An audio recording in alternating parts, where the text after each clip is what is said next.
फर्क कहाँ है? अपनी श्रद्धा और अपने मन के जुड़ाव में फर्क है। पार्श्वनाथ की ओर लोग आकर्षित क्यों होते?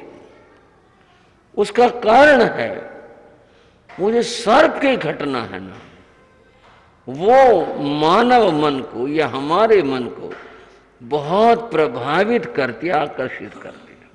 हाय देखो बेचारे आग में कैसे फंस गए थे, भगवान कितने कृपालु थे, भगवान आए। ये तो कथा है कि परिवार जा रहा था, उसको उनको कहा पिता ने बेटा तुम भी चलो, ये तो व्यवहारिक कथा है। तथ्य तो यह है कि वे अवधि ज्ञानी थे और वहां से देख रहे थे कि वो नाग और नागिनी जलने लग रही है। वे तो कृपा करके वहां पधारे और उनकी कृपा बरसी, उनकी रक्षा हुई, कष्ट से मुक्ति मिली और वे देवलोक में गए। इस घटना से आकर्षित होकर हर जन मन अपने आप में क्या सोचता है, मैं भी कष्ट में हूं। उनका वो कष्ट था, मेरा ये कष्ट है। मैं भगवान का नाम लेता हूं, भगवान ने उन पर कृपा की थी, भगवान हमारे पर भी कृपा करेंगे, हमारा कष्ट भी दूर होगा। ये जो घटना है इससे व्यक्ति आकर्षित होता है। फिर दोहरा कर कह रहा हूं, जितने मंत्र और जितने स्तोत्र भगवान पार्श्वनाथ के हैं, इतने किसी और तीर्थंकर के नहीं। आप फिर कहोगे ऐसा क्यों? मैंने कहा व्यक्ति का मन आकर्षित होता है। यहां जो आया लोग पूज्यो शब्द शास्त्र में कि लोग पूजित थे, उस जमाने में तो लोग पूजित थे ही थे, आज भी लोग पूजित हैं। जितना पार्श्वनाथ को गाते हैं, याद करते हैं, सुमरण करते हैं, बस और क्या कहो, और किसी को नहीं करते। संबुद्धप्पा ये सवर्णु, वे संबुद्ध ज्ञान प्राप्त थे।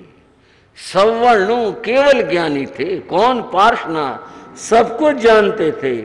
धम्म तीर्थ अरे जिन्हें धर्म तीर्थंकर थे, जिन वे केवल ज्ञानी थे। अपने समस्त दोष विकारों को जिन्होंने जीत लिया था, ऐसे थे। कौन?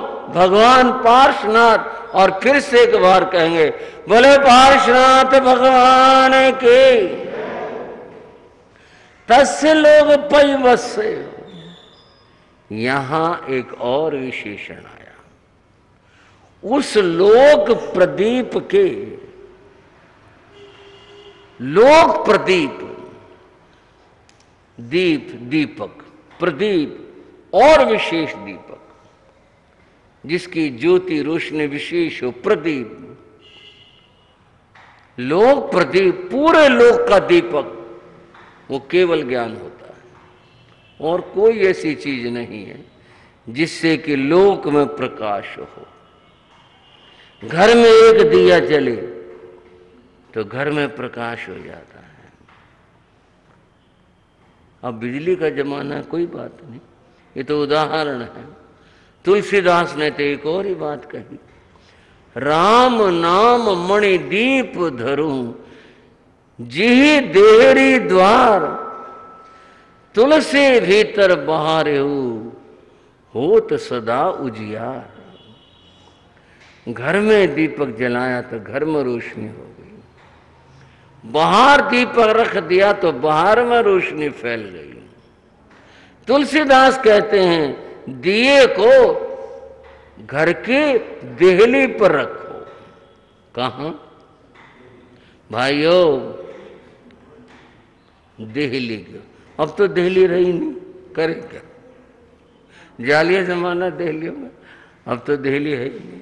फिर भी मान लेते हैं वो जगह तो है ही जहां किवाड़ बंद होते हैं, देहली। किसी ने वहां दीपक रखा, उसका प्रभाव है। तुलसी भीतर बाहर, भीतर भी और बाहर भी दोनों ओर प्रकाश होता है। वो देहरी कौन सी देहरी है? हमारी ये जिह्वा, हमारा मुख है, ये देहरी है। यहां रखो भगवान के नाम का दीपक, यहां जपो, बाहर भी उजाला और भीतर भी उजाला। तस्य लोक पैवस, उस लोक प्रदीप, लोक में रोशनी प्रकाश करने वाले कौन? भगवान पार्श्वनाथ के आशीषी से महायसे, महायशस्वी, उनके एक महायशस्वी सी से शिष्य थे केशी कुमार श्रमणे, उनका नाम केशी कुमार श्रमण था। बोलोगे क्या नाम था? केशी कुमार श्रमण। उनको केशी स्वामी भी कहते हैं और उनका नाम यहाँ केशी कुमार श्रमण बताया। विद्या चरण पारगे, विद्या ज्ञान से, चरण आचरण से, जिनके जीवन में ज्ञान और आचरण, इन दोनों से जिनका जीवन संपन्न था, ज्ञानी भी थे और साथ में वे अपने जीवन में संयम के महान साधक थे, ऐसे थे केशी कुमार श्रमण।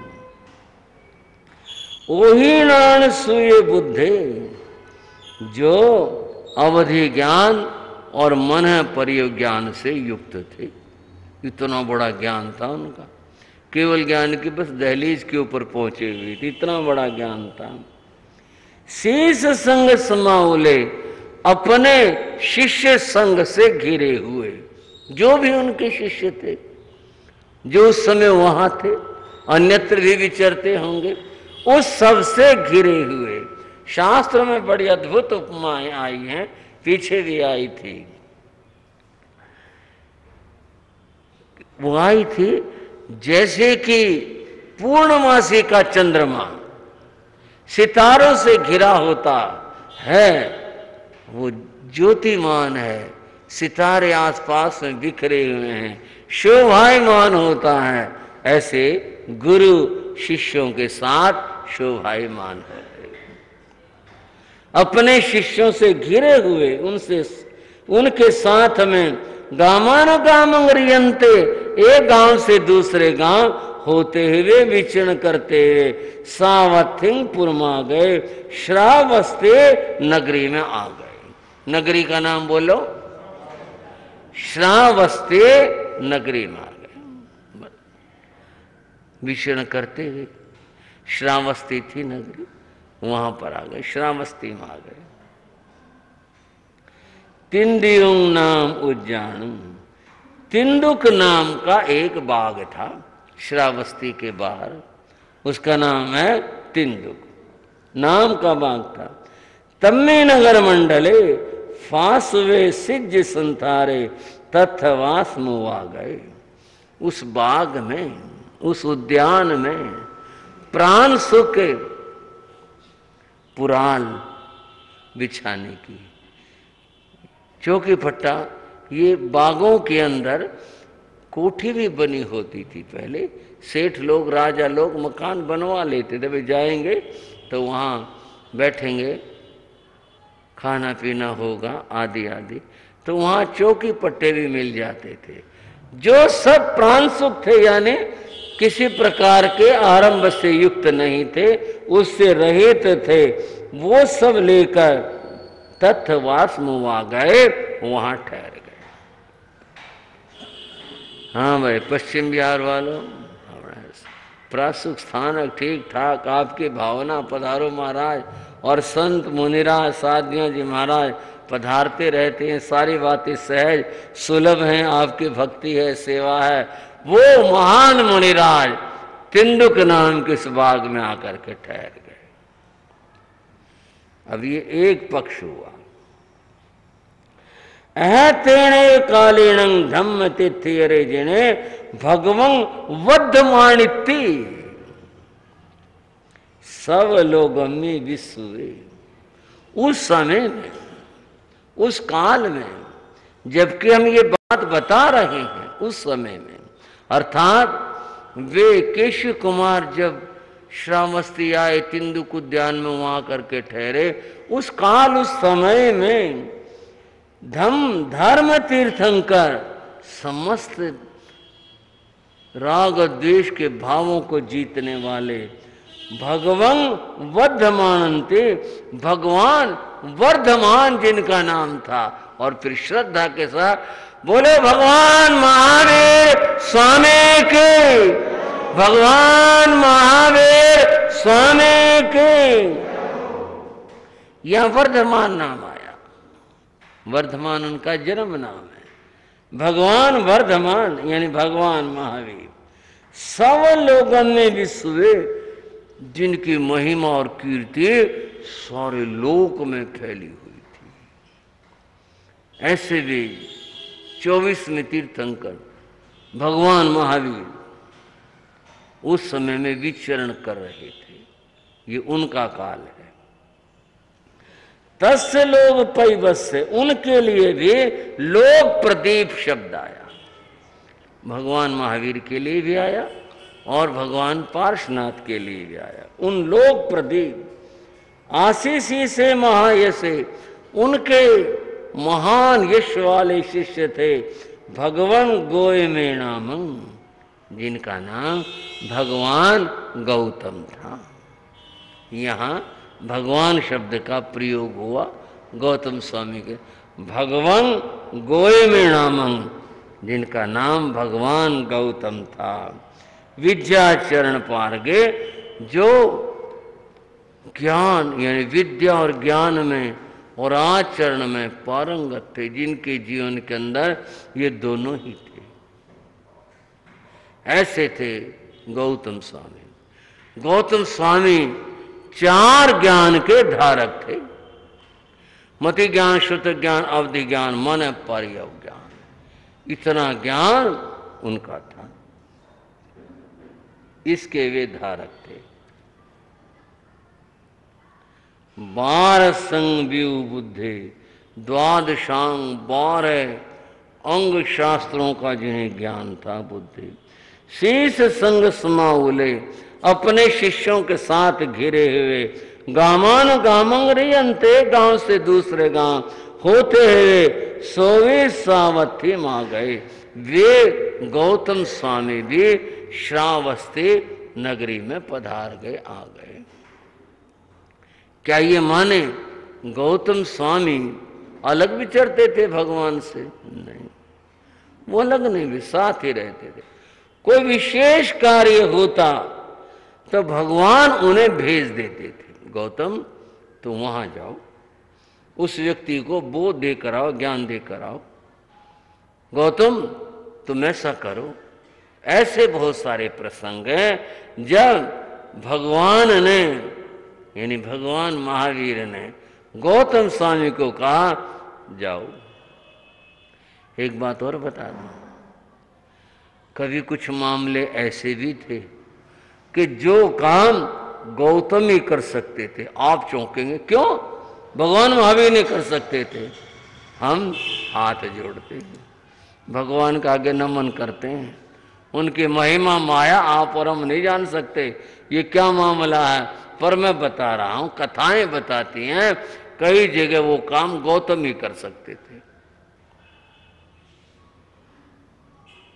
एक बार भगवान महावीर और गौतम दोनों जा रहे थे, और लोग पीछे होंगे, आगे होंगे, कहीं होंगे। कथा में यह है कि 2 ही जा रहे थे। चलते चलते भगवान ठहर गए, गौतम भी ठहर गए। भगवान ने कहा गौतम वो देख रहे हो? उन्होंने संकेत किया, एक खेत में किसान हल चला रहा था, वो देख रहे हो? बोले हाँ भगवान देख रहा हूं। जाओ उसको ज्ञान देकर आओ। यहां भी ये सवाल है, भगवान क्यों नहीं चले गए ना? कुछ काम गौतम ही कर सकते थे। भगवान की आज्ञा हुई, गौतम उस तरफ गए, बढ़े। खेत थे, अपने विचार से गए, देख कर गए।